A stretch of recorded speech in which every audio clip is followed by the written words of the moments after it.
everyone, it's me, the Otaku Fangirl, here to review episode 10 of RWBY, Volume 5. So wow, everybody survived, or at least the main character survived. Even Ilya is alive.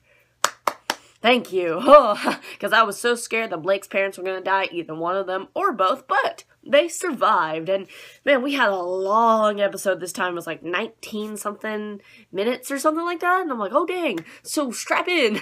So with this episode, we had Ozpin and Crow.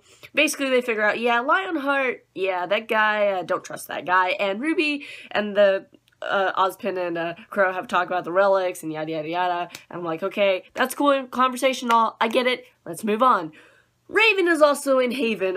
She is actually talking to Lionheart about, you know, everything going on. And I'm like, oh, Raven's here.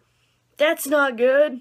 Not at all. Because Crow has a death sentence hanging over his head right now. So, yeah, that's not good. But, with Blake, though, Blake took up the majority of the episode and her dealio, and I was very surprised at the outcome, to be honest. I really thought somebody was going to die. Well, people did die, but not important characters. So, the entire fight scenes were great. Like, finally we get a lot of action. That was like probably 17 minutes of pure action, maybe a little 16, and I'm like, oh dang, that was a lot of fighting, lots of it happened, and, you know, Ilya used some tricks. She used her shadow at one point, but then that's when the problem came, was Blake has to burn down her house to, yeah, I was like, oh, no, not their cool house, but it was, you know, finally I'd fight her and yada yada, I'm like, okay, and Son joined the fight at one point, and, you know, the dad did, and I was like, oh, and when the dad got stabbed by that one guy, I was like, oh no,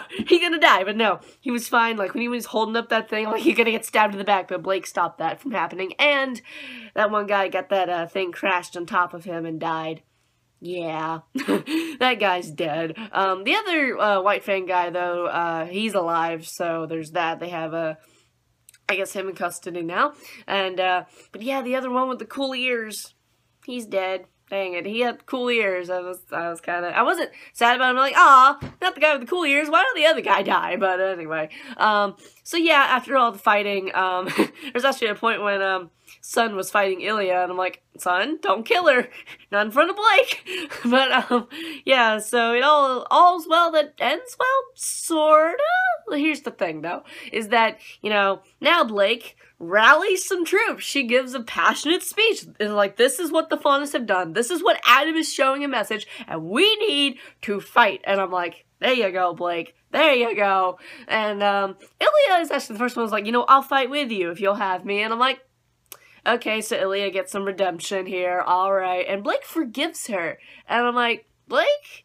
If it was anybody else, nobody would have forgiven. Well, maybe RWBY, but that's a different story. But for Blake to forgive her for everything she's done, that's a big step there. And the funny scene, though, when Son was like, you stabbed me, and then she's like, and then he like pinches her, and I'm like, that's funny. That was pretty funny. But yeah, Blake and Ilya will now be friends.